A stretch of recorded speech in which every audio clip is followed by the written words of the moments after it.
বিসমিল্লাহির রহমানির রহিম। আসসালামু আলাইকুম। আশা করি আপনারা সবাই ভালো আছেন। টেকনিক্যাল অ্যানালাইসিস শুরু করার পূর্বেই আপনাদের প্রয়োজন হবে একটি চার্ট। এই চার্টটি হতে পারে লাইন চার্ট, বার চার্ট বা ক্যান্ডেল চার্ট। এর বাইরেও কিছু চার্ট আছে, যেমন point and figure chart, Heikin 80 chart. যদি সময় এবং সুযোগ পাই তবে অন্য কোনো সময় এই বিষয়টা নিয়ে আলোচনা করব। আমরা প্রথমেই দেখে নিই লাইন, বার এবং ক্যান্ডেল চার্ট বলতে আমরা কি বুঝি। লাইন চার্ট খুবই সরল।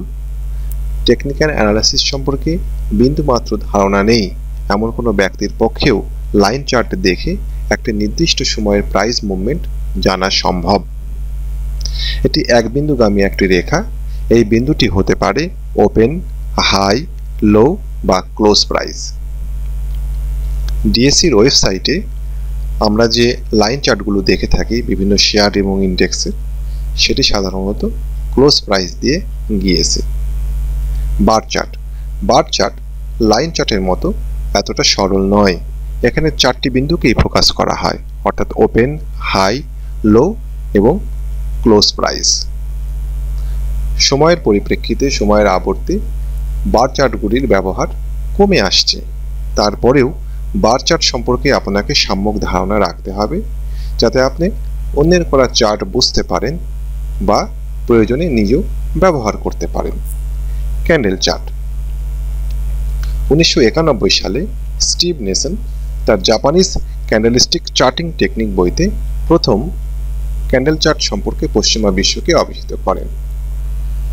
যদিও জাপানিরা এরও অনেক আগে থেকেই ক্যান্ডেল চার্ট ইউজ করে আসছিলেন চাল কেনাবেচা করার ক্ষেত্রে।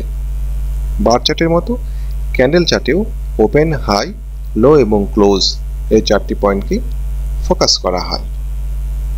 আমাদের এই সংক্ষিপ্ত ভিডিও টিউটোরিয়ালে আমি মূলত বার এবং ক্যান্ডেল চার্টের তুলনামূলক আলোচনা এবং এদের গঠন প্রক্রিয়া নিয়ে আলোচনা করব।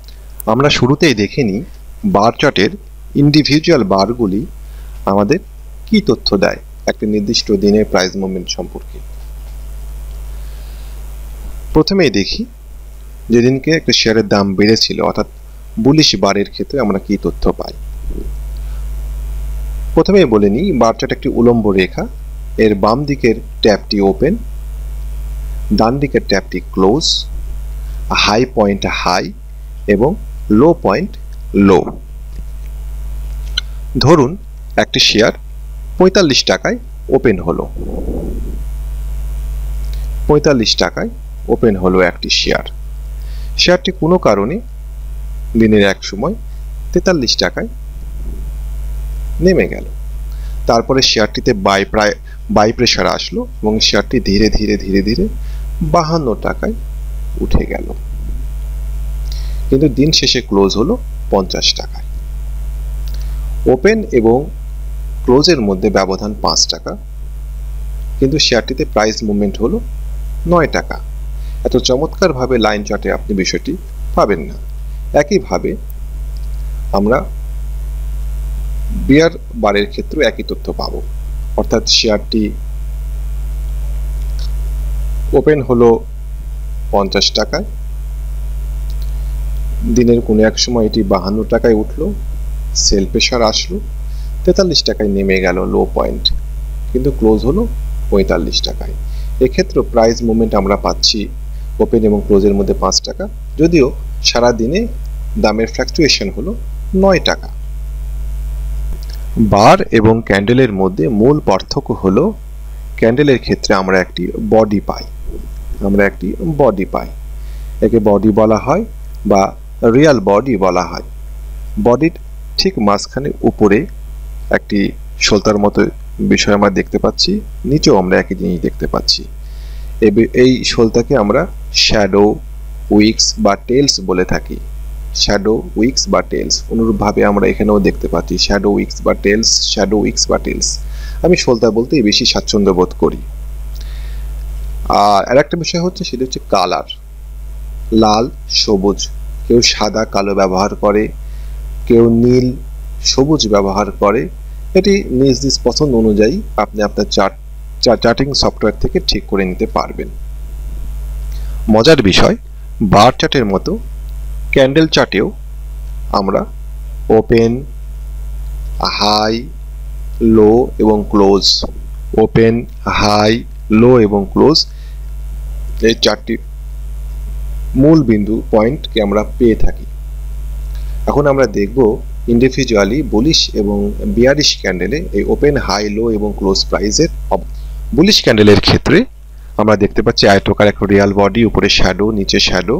আমরা এখন দেখি একটা নির্দিষ্ট দিনে এই বুল ক্যান্ডেল দিয়ে আমরা প্রাইস মুভমেন্ট সম্পর্কে কি ধারণা পাচ্ছি। একই কথা বলা যায়, মনে করি শেয়ারটি ওপেন হলো 45 টাকাতে, দিনের কোনো এক সময় এটি 43 টাকাতে নেমে গেল। শেয়ারটির বাই প্রেসার আসলো এবং শেয়ারটি কোনো এক সময় 52 টাকায় উঠে গেল, কিন্তু দিন শেষে ক্লোজ হলো 50 টাকায়। তাহলে এই বুলিশ ক্যান্ডেল দিয়ে আমরা যে গল্পটা পাচ্ছি একটা নির্দিষ্ট দিনে প্রাইস মুভমেন্টে, সেটি হলো শেয়ারটি ওপেন হলো 45 টাকায়, কোনো এক সময় সেল প্রেসারের কারণে এটি 43 টাকায় নেমে গেল, তারপরে বাই প্রেসার আসলো, শেয়ারটির দাম আস্তে আস্তে বৃদ্ধি পেতে পেতে 52 টাকায় উঠে গেল এবং দিন শেষে ক্লোজ হলো 50 টাকায়। তাহলে সারা দিনে শেয়ারটির দাম দাঁড়ালো 5 টাকা, যদিও প্রাইস মুভমেন্ট হলো 9 টাকা।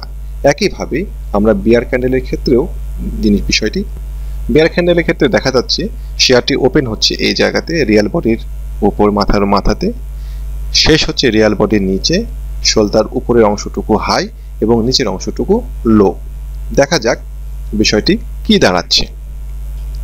শেয়ারটি ওপেন হলো 50-এ, মনে করি দিনে এক সময় এটি 52 টাকায় উঠলো হাই পয়েন্টে, তারপরে সেল প্রেসার আসতে শুরু করে দিল, শেয়ারটির দাম পড়তে পড়তে 43 টাকায় চলে আসলো এবং দিন শেষে ক্লোজ হলো 45 টাকায়।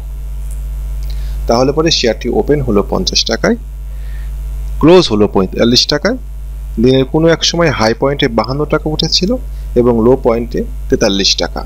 শেয়ারটিতে ওপেন এবং ক্লোজের প্রাইস মুভমেন্ট হলো 5 টাকা, যদিও সারা দিনে প্রাইজের ফ্ল্যাকচুয়েশন হলো 9 টাকা, 52 থেকে 43। এবার দেখি বার চার্ট এবং ক্যান্ডেল চার্টের মধ্যে তুলনামূলক আলোচনা করলে বিষয়টি কেমন দাঁড়ায়। এই অংশটুকু বুলিশ এবং এই অংশটুকু বিয়ারিশ। আচ্ছা, আমরা আগে জানি বার চার্টের ক্ষেত্রে ডান দিকে ট্যাপটি ওপেন, বাম দিকে ট্যাপটি ওপেন এবং ডান দিকে ট্যাপটি ক্লোজ।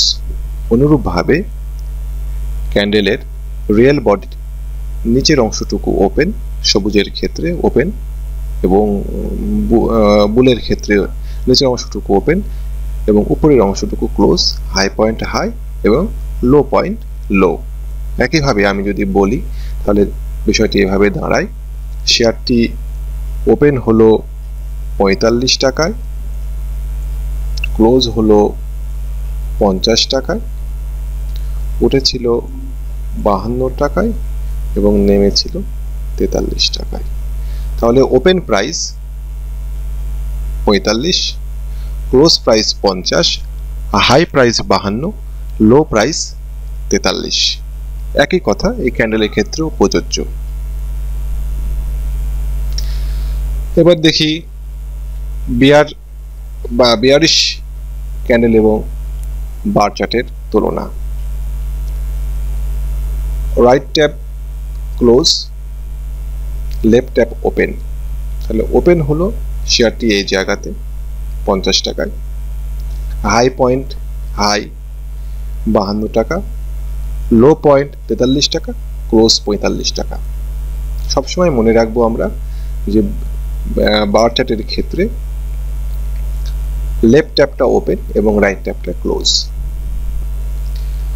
আমরা ক্যান্ডেলস্টিক চার্ট নিয়ে আলোচনা যখন অ্যানালাইসিস করব তখন দেখব বিভিন্ন ধরনের ক্যান্ডেল আমাদের সামনে উপস্থিত হচ্ছে। কোনোটার ছোট বডি, কোনোটার শোলতা বড়, কোনোটাতে বডিই নেই। যেমন দেখেন এই ক্যান্ডেলের কোনো শোলতা বা টেলস নেই। এই ক্যান্ডেলের শোলতাটি অনেক বড়, উপরের শোলতাটি, নিচের শোলতাটি ছোট। এই ক্যান্ডেলের উপরে কোনো সলতাই নেই, নিচের সলতাটি তুলনামূলকভাবে অনেক বড়, অর্থাৎ প্রাইস অনেক নিচে নেমে গিয়েছিল কিন্তু দিন শেষে ক্লোজ হয়েছে উপরে। এই ক্যান্ডেলটির একটা স্ট্যান্ডার্ড বডি এবং উইক্স বা শ্যাডো স্ট্যান্ডার্ড মাপে দেখতে পাচ্ছি আমরা। ঠিক একইভাবে অন্য কালার নিয়েও বিষয়টি দেখতে পারি। কালারের বিষয়টি আপনি নিজস্ব রুচির উপরে নির্ভর করবে বা নিজের পছন্দের উপরে নির্ভর করবে আপনি কি ধরনের কালার নিয়ে অ্যানালাইসিস করতে পছন্দ করেন, সাদা কালো না লাল সবুজ, সেটা আপনি পছন্দ করে নিন। আমরা আগের চিত্রে যেমন দেখেছি বডিগুলো একই সমান কিন্তু উইক্স বা টেলস বা শ্যাডোগুলো কম বেশি। আমরা এখানে দেখতে পাচ্ছি এখানে বডিগুলো ন্যারো রেঞ্জ, অর্থাৎ ওপেন এবং ক্লোজ প্রাইজের মধ্যে তুলনামূলকভাবে পার্থক্য কম, ওপেন এবং ক্লোজ প্রাইজের মধ্যে তুলনামূলকভাবে পার্থক্য কম। এখানেও আমরা দেখতে পাচ্ছি শ্যাডো অনেক বড় উপরেরটাতে, এখানে কোনো শ্যাডোই নেই, এখানে শ্যাডোটা তুলনামূলকভাবে কিছুটা এর তুলনায় কিছুটা ছোট, কিন্তু উপরের অংশটিতে কোনো শ্যাডো নেই। একইভাবে এখানেও আমরা একই জিনিস দেখতে পাচ্ছি, এখানে ওপেন এবং ক্লোজ তুলনামূলকভাবে ন্যারো, শ্যাডোটি অনেক বড়, এখানে ওপেন এবং ক্লোজ তুলনামূলকভাবে কম। এটা তো আমরা আগেই আলোচনা করেছি। কখনো কখনো আমরা দেখতে পাই ক্যান্ডেলস্টিকের কোনো রিয়েল বডি নেই, অর্থাৎ ওপেন এবং ক্লোজ একই প্রাইসে হয়েছে, 50 টাকায় ওপেন হয়ে 50 টাকাতেই ক্লোজ হয়েছে। হাই পয়েন্ট হয়তো এখানে 52 আর 40, একই বিষয়, এখানে কোনো রিয়েল বডি নেই, যে প্রাইস ওপেন হয়েছে সে প্রাইজেই ক্লোজ। ওপেন এবং ক্লোজ সমান, ওপেন এবং ক্লোজ সমান, নিচের অনেক বড় শ্যাডো, উপরে অনেক বড় শ্যাডো। আমরা এগুলোকে সার্বিকভাবে ডজি বলি। এই ডজি নিয়েই একটি দীর্ঘ ভিডিও টিউটোরিয়াল করা যায়, ইনশাআল্লাহ সময় এবং সুযোগ পেলে অন্য কোনো টিউটোরিয়ালে আলোচনা করব। আসুন দেখি বার এবং ক্যান্ডেল চার্ট নিয়ে তুলনামূলকভাবে আলোচনা করি। আমরা এসিআই কোম্পানির একটা নির্দিষ্ট টাইম ফ্রেমের, একই টাইম ফ্রেমের বার এবং ক্যান্ডেল চার্ট নিয়ে এখানে আলোচনা করব। আমরা এখানে একটি আপ ট্রেন্ড দেখতে পাচ্ছি বার চার্টের, এখানেও ক্যান্ডেল চার্টেও আমরা এখানে একটা আপ ট্রেন্ড দেখতে পাচ্ছি। তারপরে ধীরে ধীরে আমরা এই পর্যন্ত একটা ডাউন ট্রেন্ড, তারপরে এখানে পুনরায় আমরা একটি আপ ট্রেন্ড দেখতে পাচ্ছি, এখানে একটা পুনরায় আপ ট্রেন্ড আমরা দেখতে পাচ্ছি। বার এবং ক্যান্ডেল চার্টের যে বিষয়গুলো মূলত পার্থক্য সেটি হচ্ছে ভিজুয়ালি ক্যান্ডেল চার্ট অনেক বেশি স্পষ্ট ক্যান্ডেল চার্টের তুলনায়। তাছাড়া বার চার্টগুলি কিছুটা নয়েজি হয়ে থাকে, ক্যান্ডেল চার্টগুলি তুলনামূলকভাবে অনেক বেশি সুস্পষ্ট এবং প্রাইস মুভমেন্ট সম্পর্কে অনেক দ্রুত তথ্য পাওয়া সম্ভব। তাছাড়াও নির্দিষ্ট ক্যান্ডেলস্টিকগুলো বা একাধিক ক্যান্ডেলস্টিক মিলে যে প্যাটার্ন তৈরি করে তা দিয়ে আমরা শর্ট টার্ম মার্কেট সেন্টিমেন্ট সম্পর্কে একটা ধারণা পেয়ে থাকি, যাতে অনেক সময় বার চার্টে আমরা সেই বিষয়টি পাই না। এই সমস্ত বিষয়গুলো মাথায় রেখে আমি পরবর্তী ভিডিও টিউটোরিয়ালগুলোতে শুধু ক্যান্ডেল চার্টের উপরেই জোর দেব।